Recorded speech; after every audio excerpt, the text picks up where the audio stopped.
The number one reason why you stopped losing weight on your GLP-1 medications is due to a weight loss plateau. This is a situation in which your body gets into starvation mode because you're not eating enough calories, you're not getting enough nutrition. How else in the world would you expect to get that much calories and nutrition in, because the damn medications are making it so hard for you to eat and you're getting nauseous and you're throwing up all the freaking time. The reality is that you're not getting coached and guided. I see this problem all too common, so you need to understand the mechanics of the weight loss plateau, and we're going to get into how we can solve it in this video. Necessity to comply to the reset, how you might get more weight loss if you skip the reset instructions, and that might make you think, why do it? The end all be all reason is because I don't want you guys to fall on your face, which is what can happen. If you skip the reset, you push deeper, you get more weight loss, then you're going to be in a deeper reset. Now, we can help you fix a deeper reset, but the more you downregulate metabolism, not only will it be like the worse you feel, but the harder and longer and tedious it is to come out of that. So we just want you guys to not only feel awesome throughout this process, we want the results to be the best, and we want to keep it as smooth as possible. So that's why it's so important to comply. But like I was saying earlier, if anybody is currently in that situation, this is a good time to bring up some of the things that you're running into. Go ahead, Joe. Mine's just a quick question about the nicotine gum. Does it get lesser effective if you use it? Yeah. I've been using it almost every fast. Well, you're not using it every day, right? You're just doing Oh, it. no, just on the long fast. Yeah. I think that if you were definitely using it every day, you for sure would notice some downregulation. Anytime you have a potent stimulant like that, you're going to get some resistance, right? Some adaptation. It's interesting though. So are you using it 2 days every single week? I don't know. Good, how are you? Sorry. Somebody can mute themselves, whoever's on Dude, the call. this too. Hey, Tommy. Yeah, perfect. I got it. Go ahead, Carol. I have been using it a lot lately. Pretty much every long long fast. fasting. Yeah. Which is, so when I'm asking, In addition to the other supports, I use a lot of supports. I don't know. No, and that's totally okay. This is a good topic, right? Nicotine is its own product, and it's very unique from a lot of it's really the only stimulant that I have on this sheet for you guys. The rest of it, Unimate is really not a stimulant. So to be clear with the nicotine, are you only doing it for those 2 days every single week? Yes. Okay. How many weeks have you been using it for 2 weeks or for the 2 days consecutively? Roughly, you think? Couple of months, probably. And what dose are you taking? How many milligrams at a time? I'm using the Lucy. Yep. So Lucy has 2 milligram pieces and 4. And so I do one at a time, and 1 to 2 a day of the Lucy. And then sometimes I've done 3 a day. Okay. And are these 2 milligram pieces or 4 milligram pieces? The Lucy, I guess they're 2 milligrams, the Lucy. They have 2 and they have 4 is why I'm asking. Oh, no, this is the 2. Sorry.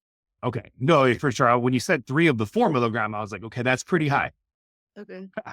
But for the 2 milligram, I would say up to 3 a day is probably still pretty comfortable, well within a range that I'm not concerned about. And honestly, you've been doing it for several months. The fact that you're noticing that you need a little bit more is totally fine. So I guess my question for you is, this last week, are you saying that the 3 pieces are still not working, or they're still working for you? They're still suppressing? I mean, it's still working. It's just, I just remember the first time I took one, I was like, I didn't have the Lucy, so I took a half of one. And I remember how potent it just seemed so, and I didn't need anything else. And then now I'm doing, like today I had the Unimate, I had the Lucy, and I had the other, not Unimate, but the Balance. Balance is not a stimulant, so you're fine there.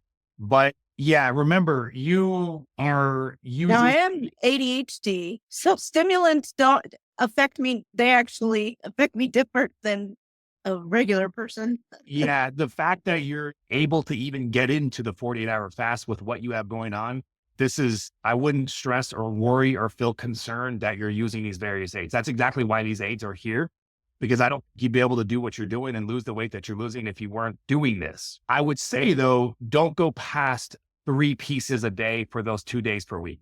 but I'm Okay. totally okay with you continuing to use it. Just don't let it go more than that. Okay. Okay. Fantastic.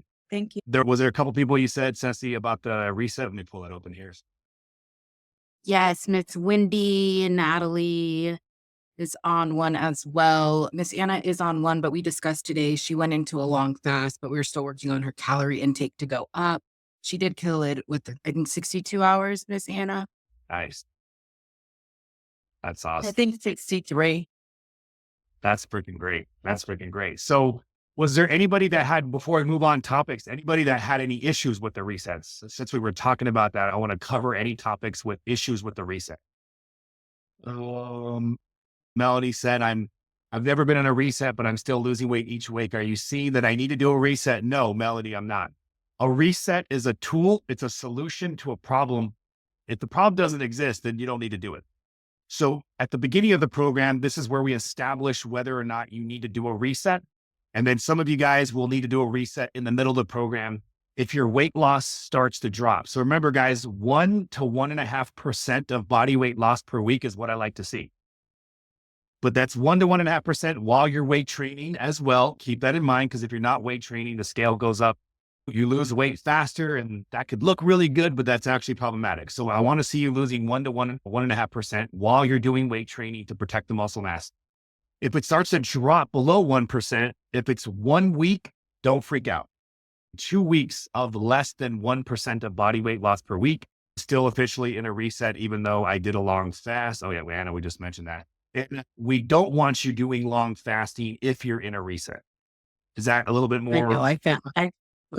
I found out the hard way. Okay. Yeah, okay. but I was really frustrated because I was losing, I was like losing 1.5 pounds, even on the reset, and then I gained 3 pounds. Yeah. I think now you're seeing the reason why we want to finish the resets. Christine, I've never tried the gum, but I have plenty of energy. Yeah, you guys certainly don't need to do the nicotine gum. That's just one of the tools. The only contraindication to nicotine gum would be if you're a prior smoker. If you're not a prior smoker, it's a tool there. And guys, it's not just a tool for appetite suppression. It's also a tool for a potent energy boost. Just keep that in mind. You're early afternoon and you got a couple hours of work, a little nicotine gum, man, it really gives you a nice jolt of energy. And again, as long as you're not using it every day, there's a lot of good data behind the benefits of nicotine gum. It's just, we're so associated with nicotine being such a bad thing, but that's when you smoke it, both from the combustion and all the chemicals and carcinogenic properties that are produced when you burn anything and breathe that in, that's not ideal. Also, even though the verdict isn't 100% clear on vaping, I 100% would take the leap right now and say, don't vape. Vaping may even be worse than smoking. I think there's still, like I said, we don't have enough solid data yet, but I think the preliminary data is pretty scary behind vaping. So vaping is out, smoking is out, chewing tobacco is out, but nicotine gum. I've also seen these nicotine toothpicks that you suck on. I haven't tried myself, but I've seen those as well. But I've been more familiar with the gum whenever I use it. So I use it as a nootropic too, as much as a nootropic, guys, is a term that you should get familiar with.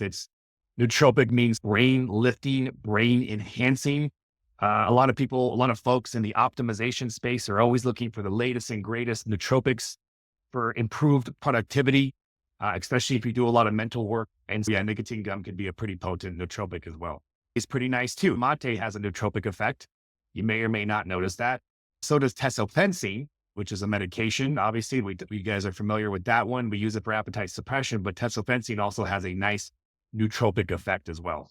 Robin, when we are finished with our reset, how much less do we eat in calories? So great question. So let's say we do the reset and we get you all the way up to 2,000 calories just to make it easy.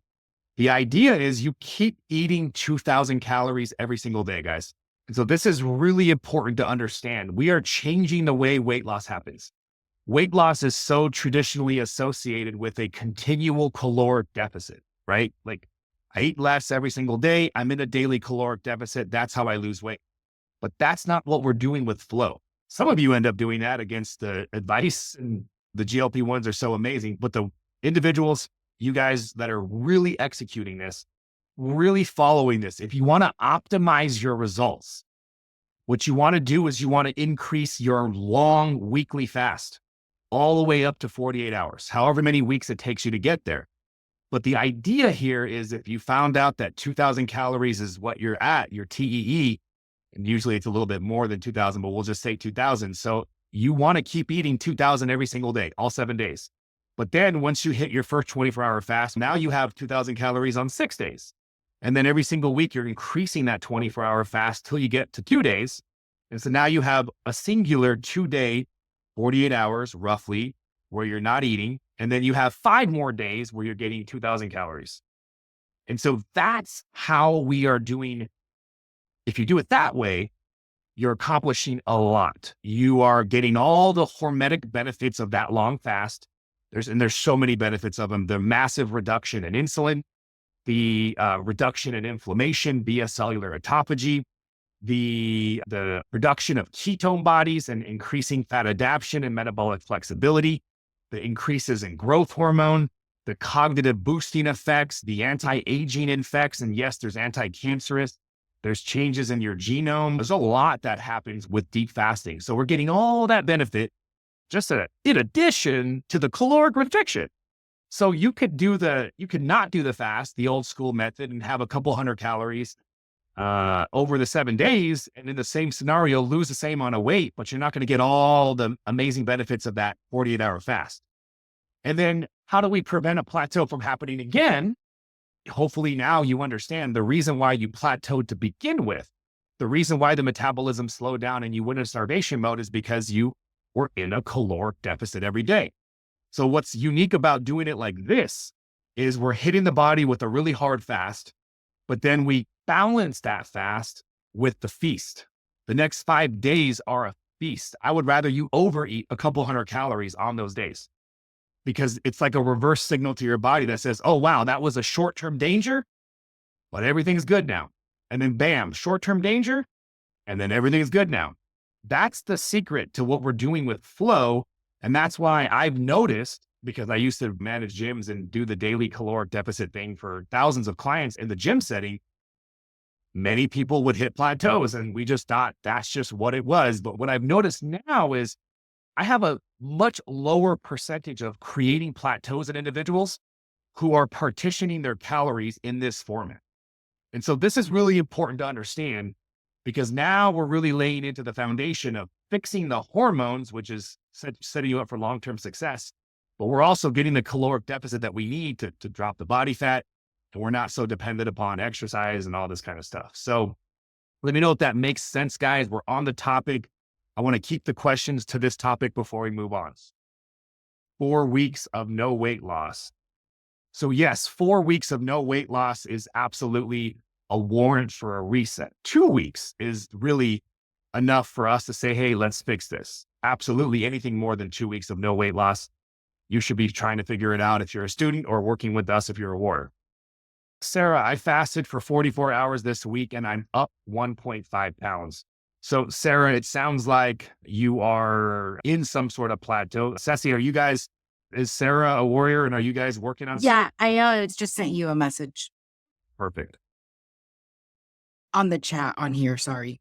Okay, no worries. There she is. Who is not?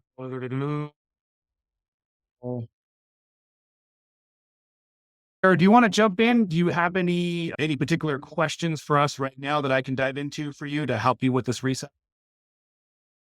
If she's on, maybe she's not on this.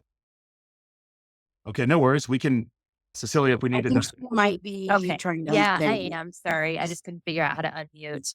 Oh, no worries. Yeah, I know how this thing could be like back and forth for sure. You know what? I don't know what. I'm so frustrated. I don't know what specific questions I have.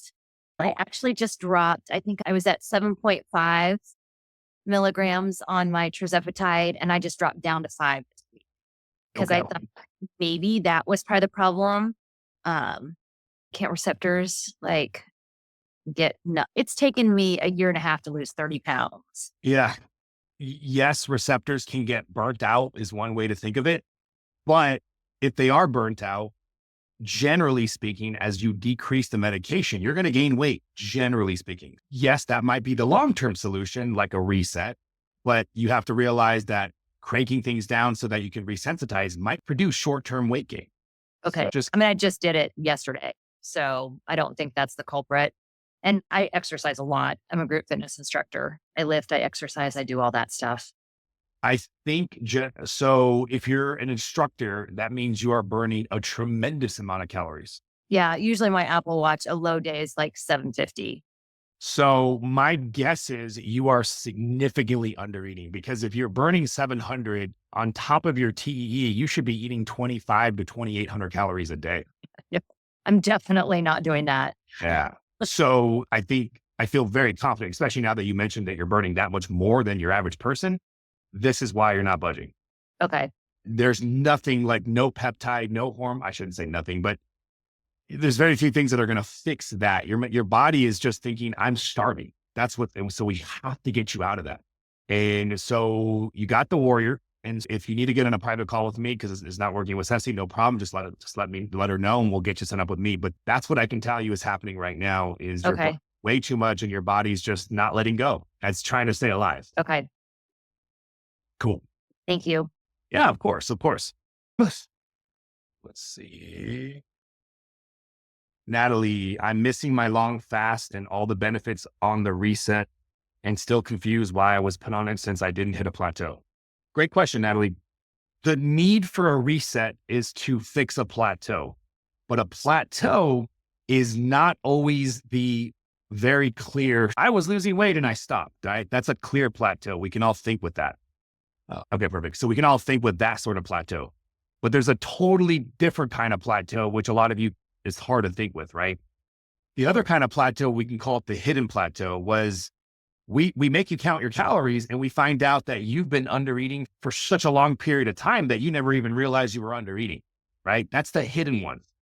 So if you've been eating 1,200 or 1,400, anything that's substantially lower than what a normal human should be eating for what your TEE says, that's why we're doing a reset. So that's outside of the obvious, you were losing weight and you're not. That's the only other category of why we would make you do a reset. If you've been eating enough calories for at least the last 4 to 8 weeks, we're not going to make you do a reset.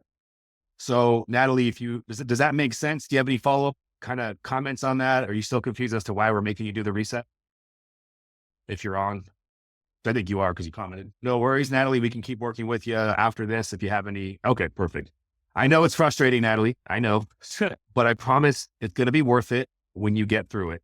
Luma, what type of exercises should we be doing on long fasting days? I'm currently getting weight training sessions on the first morning, 12 hours, but on the second morning, 36. Yeah, Luma. So I want you to stay away from the majority of exercising during your long fast, especially in the beginning, guys. When you're just getting started with this, that's a lot of pressure to put on your body. You certainly can get to that point when we get more more metabolically flexible is really what we're talking about. But in the beginning, the first couple months, you guys are sinking your teeth into this lifestyle of long fasting. Definitely stay away from increasing the stress load on your body. Now, walking is totally fine. The more you walk, that's still putting more stress on your body, by the way.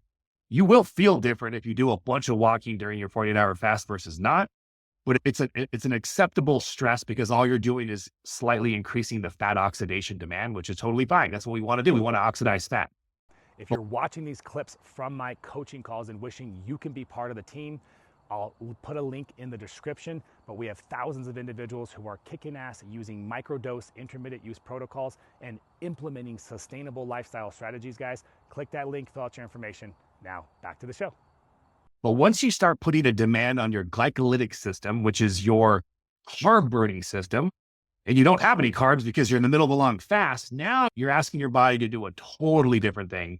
Now it's got to make carbs from non-carb sources. And it's gluconeogenesis is usually the main one, which is the production of glucose from amino acids. And there's some benefit to doing that, but not now, not in the early stages. So walking is fine. If you want to start your fast with the weight training session, like just because I think we talked about it last week, eating dinner the night before and then waking up in the morning and lifting, I'm okay with that because you're burning carbs that you have in your system. And that'll actually make your body deplete the carbs faster. And that's going to make the 48-hour fast feel like harder to do because you're burning your carbs faster. So keep that in mind. But if you really want to do it because that's the only time of your schedule that it's got to be that day of your long fast, then do it, because it's more important to do it than not do it. But if you do your weight training session before that long fast, there's a possibility that you don't get as good of an effect as what that weight training session would be, say, if it was outside of the other side of your 48-hour fast, like in the other 5-day window. Because remember, when you weight train, you're creating a stressor, right? You're breaking down the muscle mass. What happens after the stressor? Your body repairs. What does your body need to repair? Amino acids and protein. Now, you have amino acids and you have protein in your body if you lift that morning after the night before. But the next day or two, when you're still sore and you're still repairing, now you're not going to repair those muscles as much as you would have had you done that weight training session in those 5 days.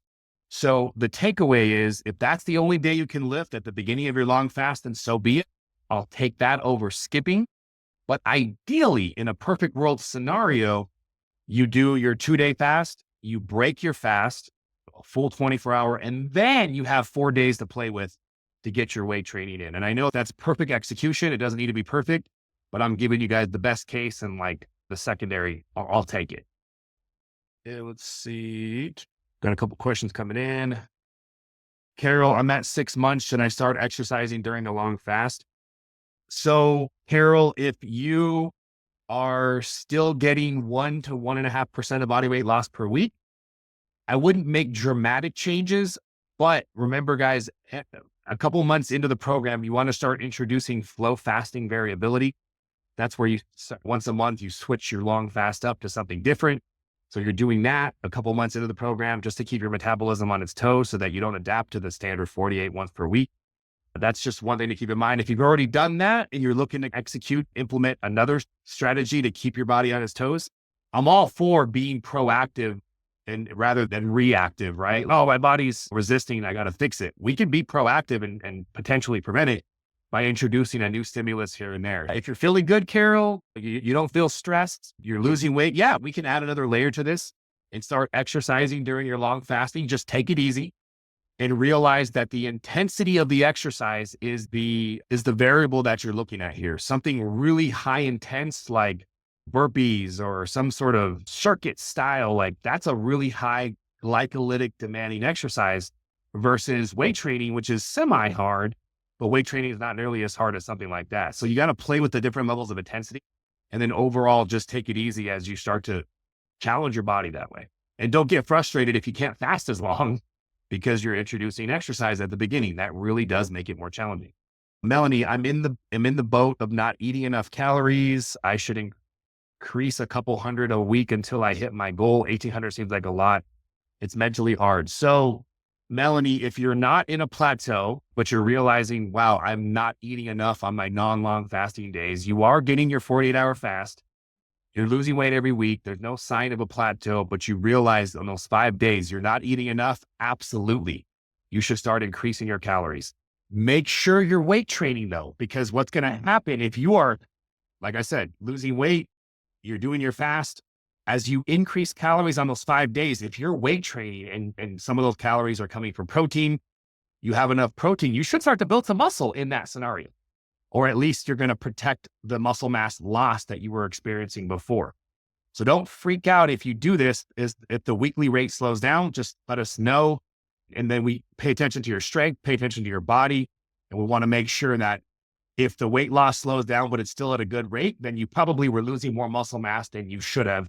And now we slowed down the muscle mass loss and kept the fat loss going. So we know if that makes sense, Melanie. Andrew, you've been walking 3 to 5 miles on the fasting days, but not lifting. I love it. I love it. We were just talking about that. I do run and or walk that far anyways on the other days. I assume that it's fine on the 48-hour fast. Walking's fine. Running, keep it low. But yeah, once you start getting into the jogging category and up, you start having to consider what I was talking about earlier. You're increasing that glycolytic demand, which is just a bigger stress for your body. And there's no way to know whether your body's going to tolerate it or not until you try.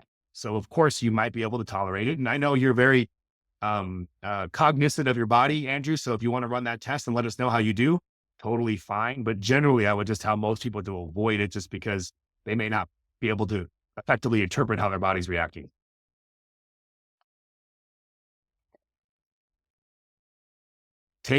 I'll stick with your questions, Andrew. Taking that way, if you have any verbal part, we can keep it going. Taking BCAAs before and after is fine. So this is an interesting topic. So BCAAs versus EAAs. So I actually recently was discussing with a couple experts that I discussed these topics with, amino acids. So guys, if you don't know the difference between branched chain amino acids and essential amino acids, this has been a very big topic of discussion in the industry. You probably have seen a lot more products and supplements marketing protein with no calories.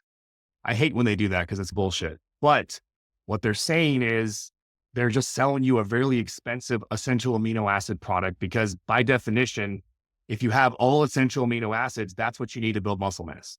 When you eat complete protein, you are eating all essential amino acids. So that's what you need to build muscle mass. If you're eating incomplete proteins, that means you're not getting all essential. Branched chain is just one category of amino acid that by definition would not be essential because you can't build muscle mass if you only had branched chain amino acids. Now, why that gets confusing is you see branched chain as a support to muscle building all the time.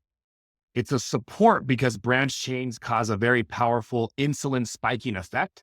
So that's how it supports muscle mass growth, but it's not giving you the essential nutrients. It's not giving you the essential amino acids that you would need. So if you're getting enough protein and you stack BCAAs, actually, you should stack leucine. Leucine's the most potent of the three branched chains. You'll build muscle mass better. So it's one of the things that I recommend when we get closer to our muscle building phase is we can add leucine to our whey protein shakes. But I want to give you guys a good understanding of branched chain versus essential. So I'm under, and this is not backed by research. This is just the discussion I actually recently had. I think that branched chains, because they're insulinotropic, like we were talking about, meaning they spike insulin, you want to avoid branched chains during your fasting. Now, essential, even though people market it sometimes as it doesn't spike your insulin, I think it does, but I think it does a lot less. I think there's benefit to trying some long fast with some essential and trying some long fast without and see how you feel, see if you notice a difference. But I would definitely stay away from branched chain entirely because we know branched chain is much more insulinotropic by definition, and say branched chain or just leucine that to add to your whey protein post-workout shake to increase muscle building recovery. Any follow-up questions on that, Andrew? Fantastic. Luma says what I was talking about earlier makes sense. Normally my routine, I've only made it 37.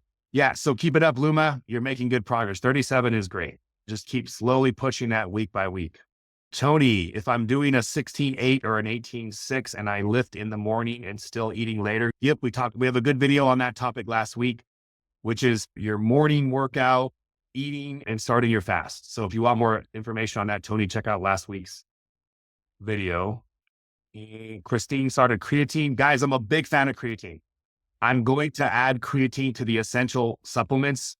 Creatine is very cheap. Creatine is very affordable. It's nothing but good and almost no bad. 5 grams of creatine in the morning is more than enough for all of us. And it might even boost your cognition. This is how cool creatine is. I would absolutely add creatine to the regimen. Creatine monohydrate. You don't need anything more fancy than that. Is it okay if Scarlett, is it okay if I'm working out on the long fast? We talked about that, Scarlett. Did you have any follow-up questions on that? Or did I already answer it? You answered. It's just that I don't know, because I used to ride horses a lot when I was younger and not eat at all, that it just feels very comfortable to do that. That doesn't mean I should be doing that. I just feel great. Fast? What? You're talking about lifting weights during the long fast? Yeah. Or even if I might even lift weights during both of the long fast days. And then I might even swim for an hour laps on one of the days. And I just feel like a superstar. Yeah. No, it's interesting. If you feel really good, I'm tempted to say do it. Understand this. If you're doing that much caloric burn during the 48-hour fast, then you're really doing like a 72-hour fast, which 72 every single week is probably too much for most people. So my only concern would be, it'd be the same concern I would have for somebody doing a 72-hour fast every week is it's really difficult to eat enough on the other days. So let's watch your body. Let's see how you feel. If you're losing really good weight, not too fast, not too slow, we don't see any signs of plateau, your energy, your brain fog, none of that's kicking in, then I'd say keep doing what you're doing. Fantastic. Setsi, make sure we document that's what she's doing during her long fast. Okay. Melanie, I've reached my goal, but decided to lose 10 to 15 more. It happens all the time, Melanie. Like, I want you guys to continue to push it. You had this original goal. You had no idea we were going to kick ass this good. And now you're here. Let's keep going, baby. I'm all for it. Let's get to the promised land. And look, let's get even more than you want, because let's develop a little wiggle room. Let's develop a little wiggle room. We got holidays coming around the corner, guys. I'd rather you get a little leaner and give yourself a little wiggle room. Okay, done. So I have a couple of follow-up questions, some to like the BCA stuff and some just where I'm at. So I'm in that same spot too, right? I definitely hit what my original goal weight is. And I've got at least another 5-10 pounds I can lose. And I just took the last of my GLP, and my last dose ended up being like 20 units instead of 25. And I'm at the end of this current 48 fast was still super easy. So I need to make a decision. Do I do another round of meds, or I feel like I could probably do the fasting without the meds. So Great. I've got that decision to make. For sure. And then I'm also like a question about, now that I'm closer to my goal weight, or at goal weight, but still closer to lose, I really want to shift more to like building muscle also. And we had this conversation about this way back in the beginning when I had my meltdown about protein shakes after I work out. And you were like, well, we get closer to goal weight, we could talk about that.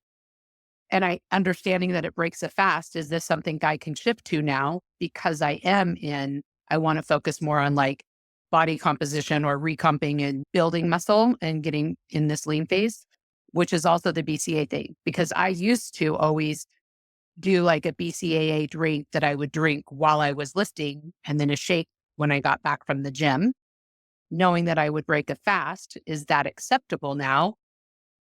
I also don't need as much of an eating window. Like, my eating window is probably 6 hours. So is it acceptable to work out in the morning, do that? I'm doing a shake at 7, but then have like a smaller eating window later in the day. So does that make sense? No, totally. So to answer your first question, I think it's always nice to have a bottle of tirzepatide handy, guys. I really do. Because what you do with it is you have time to think about it. You have time to change your mind. I think I've said this before, when it comes to microdosing / intermittent protocols, there's no data at all on what's better. I've seen some people stick with 2.5 and they go from once a week to every other week, or every 3 weeks, or every 4 weeks. I've seen people go from 2.5 to 1.5 every single week. And I'm literally just guessing. So you guys know, educated guessing.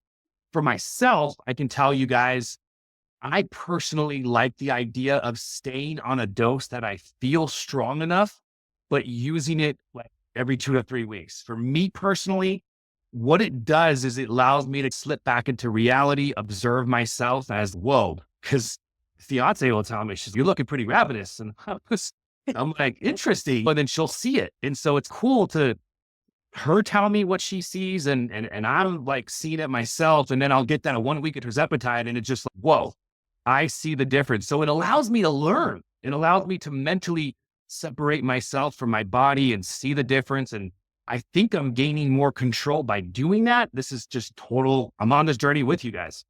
But like I said, there could be a totally good rational argument for saying, I just rather have the 1.5 every single week. I'm not trying to analyze it that much. So honestly, I think anything you choose in the category of either intermittent or a microdose every week, you're still doing better. So don't overthink it. Play around with it when we get to your phase, Don, and find what works best for you. Maybe you got to try both for a month or two and see what makes the most amount of sense. So that addresses your first question. The second question is, yes, you are shifting out of a fat loss mode, fat loss / weight loss, into, now you got to make a decision. If you are like, I really want to build a ton of muscle, then okay, we can shift to a muscle building weight gain, or we can shift to the middle ground, which is what I would recommend. I wouldn't recommend someone comes out of weight loss into weight gain. It's too big of a shift. I want you to come out of weight loss scale going down to, now scale stays the same, weight maintenance, but you can still build muscle mass and lose fat at the same time in a weight maintenance. It's less of a shock to your body. And really all you're doing is so you're basically making sure your weight stays the same. and you're just doing pictures and clothes and strength and using other measures to see, is my body composition continuing to shift? Yeah, I think that's where I'm at because I don't care what the number on the scale is.